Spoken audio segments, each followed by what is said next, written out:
Good morning everyone, welcome to this morning's press conference to preview our Leeds game tomorrow.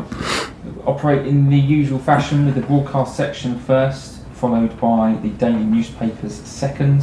If you'd like a question, please use the raise hand function and then unmute yourself when you become a panellist, and we'll try to get round to as many of you as we can. We're going to begin today's press conference with the broadcast section and Dharmesh from Sky Sports News. Dharmesh, if you could appear on screen, unmute yourself and away you go.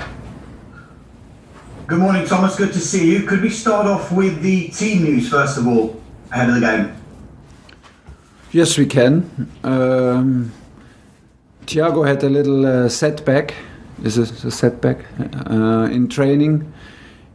At the end of the training session, the day before yesterday, he felt at the very end something around the same area where he was injured. So we had to take him off, and he's back into a transition phase, but not back in team training. So he will be out, and the same for Tammy.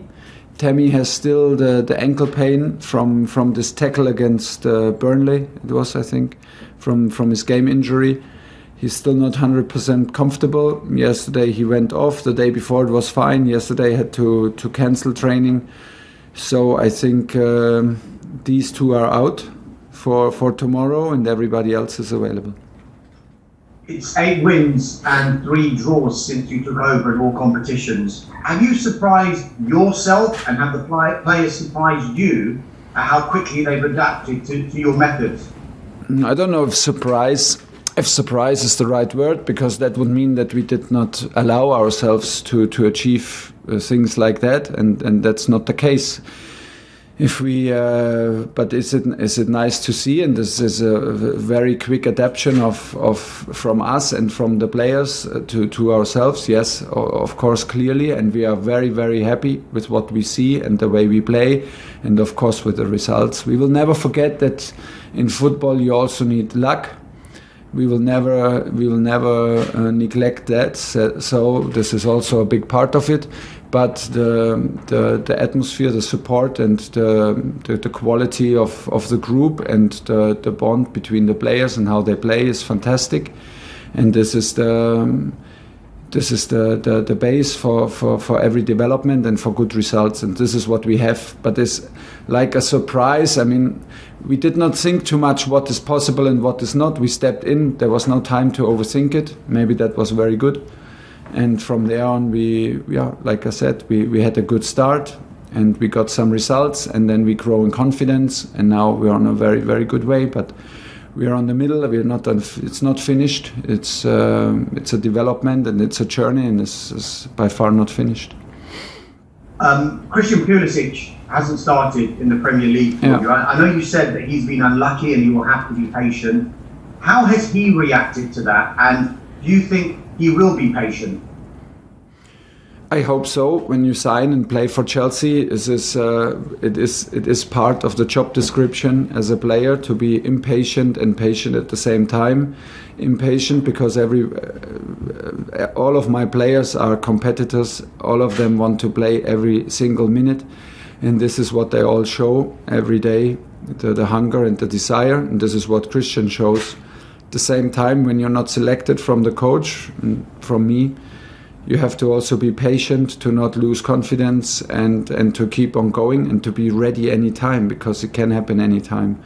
So in the beginning he was a bit unlucky, because we knew how much of an impact he can have when he comes from the bench, and we used this power and strength from him. When it was possible for him to start around Sheffield and Barnsley game, he was one game unavailable. The other game came a bit too soon in the cup game against Barnsley. Was a difficult game for him, so it was not too easy. But in the end, it's the credit for the players always, and the quality from the players that shine on the pitch. And this is if you turn it around, is also the duty of the players to show up and to really earn that they play. And this is what Christian does. So it can happen any minute, any game.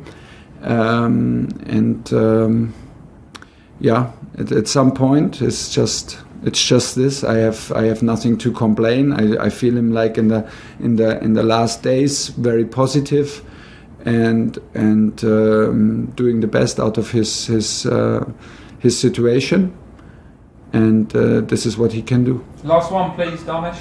I know things can change, of course. You say he could be ready to start, but if he doesn't get the game time that he desires between now and the end of the season, would you stand in his way if he came to you and he said, I'll need a new challenge because I want to play? A lot of if in your question.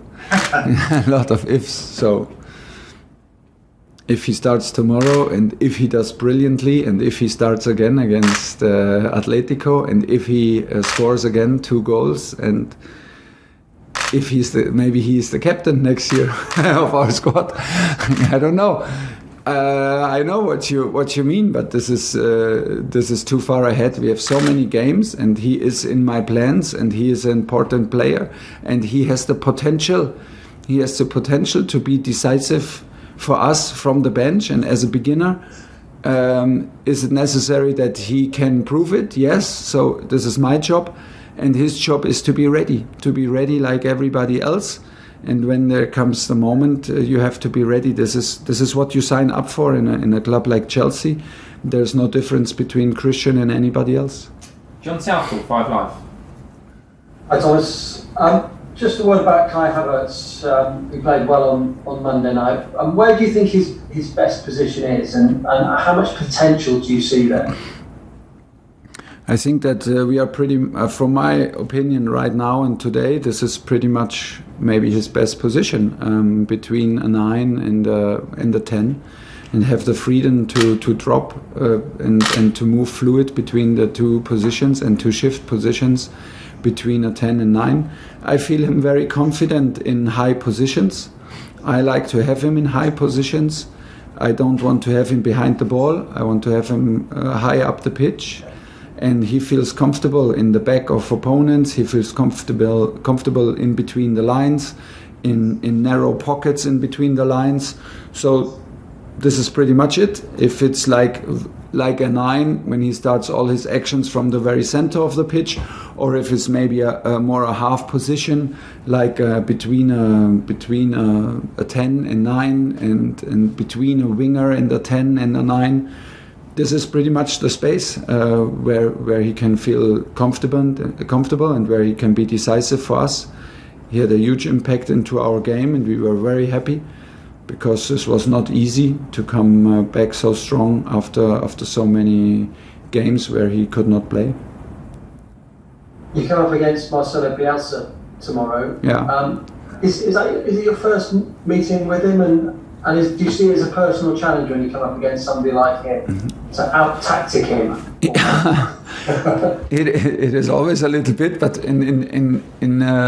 it's always a challenge, but never too personal. I mean, when you're a manager in Premier League, like I said in the very beginning, you have this challenge that you face all these big clubs with a huge reputation. And I remember Leeds United when I was actually a player in second division in Germany in Stuttgart, and VfB Stuttgart played against Leeds United, this famous game where there was like a mistake in exchanging players and then has to be retaken.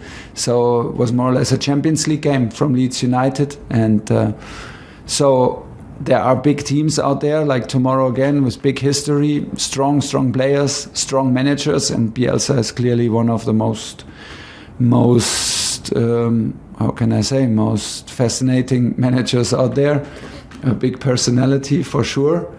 But it's like with any other game, it's not like I put the pressure on myself that I personally have to beat or out-tactic Marcelo Bielsa. This is not how we approach, or I approach games. I want to not interfere my team, hopefully, and not disturb.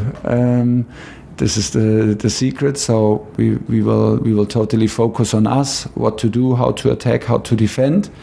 They built clearly a strong squad with him to be promoted, and to play seasons like this is amazing.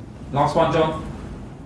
Just on Tammy, how long do you think he'll be out for? Is it a serious ankle injury? I'm a bit honestly, I'm a bit concerned because it's still the pain from the tackle against Burnley, and so we're talking about a long time now, where he does not really feel 100% free and comfortable, and I can see it in training. And in training, even if he finishes training, I see that it's not the 100% that he has trust or that he feels totally free. So yeah, I'm a bit concerned. At the same time, I have 100% in our medical department, and the guys are fantastic and they take care now. It was a bit of a setback yesterday that he had to leave the pitch after warm-up or during the warm-up. But he gets all the time he needs, and first of all, it's the most important that he feels safe and free and feels zero pain, and then we can think about his comeback. James, talk sport. Thomas, Leeds have got a very unique style of playing. Yeah. What have you made of Marcelo Bielsa's tactics, and how do you counter them and beat them tomorrow? Nice question that I cannot answer in detail, but yeah, he built a strong squad. His style of play is very unique, it's very intense. We see this in all datas from them. We see it even in last season datas when they played against Chelsea. So it is a very intensive game. It's a game with a lot of intensive runs from Leeds, a very flexible midfield where they change positions all the time. So very, very attacking side. They try to win every game. If you look at their results, I think they have only 2 draws until this moment. So they are brave. They are courage. They trust in their physical ability and in their capability of high intensity runs, and you have to match it. If we can control the game, okay, we try to, but there will be moments in this game where you simply have to match all the physicality, and we need to find a squad that is ready for that. We had some pictures from the pitch, so we also have to adapt to by far not like a standard that we are used to play on. So a lot of things to adapt and to be ready, and this is our job. I spoke to Andreas Christensen yesterday, and he said we're not going to stop chasing second or third. Is that the way you're feeling about things, looking upwards rather than at those sides trying to catch you in fourth? Yes, but for me personally, upwards means also always the next match, because there is in football very, very easy said, like there's no harder match than the next one. And this is tomorrow. And if we take care about our performance, and if we take care about our mentality, and if we take care about our attitude, then we increase the chance to win. And if we win, the table takes care of itself. It's like this. So looking up front, I'm happy when Christian says it like this. But we need to stay hungry, and we are in the middle of that race and of the challenge. Where we want to end up is very clear, and tomorrow is a big part of it. And looking up front for me is looking up to Leeds. Olivia, PLP. Hi, Thomas. Hi. Just a word on Thiago Silva. Obviously, he's not available for the game, but when he is fit, him and Andreas Christensen have both sort of occupied that central sort of position in the 3. Yeah. Is there any? Have you been thinking about perhaps trying to get them into the team together, or when they're both fit, or do you think it's more one or the other? No, absolutely not. They can for sure play together, because I'm very sure that Christian can play on both sides in the back 3. They can play together when we choose for a back 4. They can be together as centre backs. And like I said, in the back 3, I think that the position in the middle is the best for Thiago, and for Andreas on the same level, but Christian can play on both sides, so no problem there. Okay, last 2. We've got time for Nick Purewell and then Gavin Cooney to finish. Nick. Hi Thomas. Just on the size of the squad, is it too big or is it actually the right size? Because obviously you've talked about the demands of playing in the different tournaments, high-level competitions. Have you actually got the right size of squad? Perfect size of squad.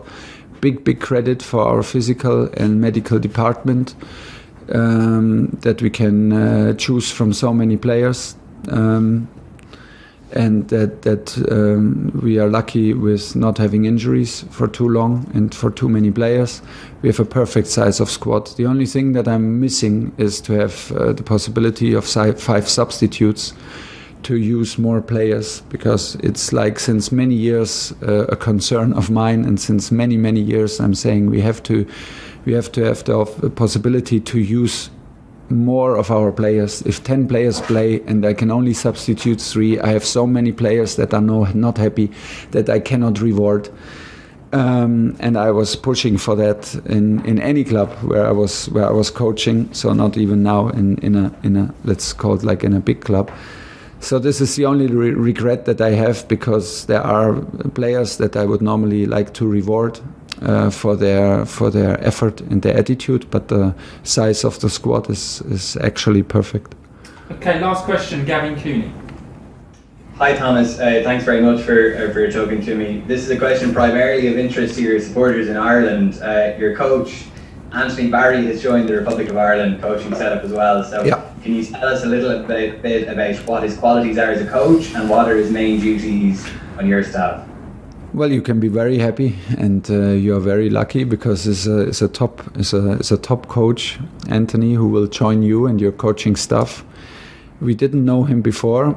He was already here under Frank, and like Joe as well. And Anthony was from the first moment a big part of our coaching team, because first of all, he's a fantastic guy with a fantastic character, very open, very friendly. And he has top quality in analyzing games and giving his opinion on. He is very experienced. I feel him very comfortable on the pitch when he is in charge of exercises. He's very comfortable in front of the group. He's in charge, like he is the specialist for all set pieces. So he's doing the video session, he's doing the training for set pieces, and he's the assistant in any other exercises, which is a pleasure to have him around. We absolutely don't want to miss him. And so good for you guys. He will increase the level of coaching for sure, because he has top quality and is a top guy. Okay, that's the end of the broadcast section. We're now going to do the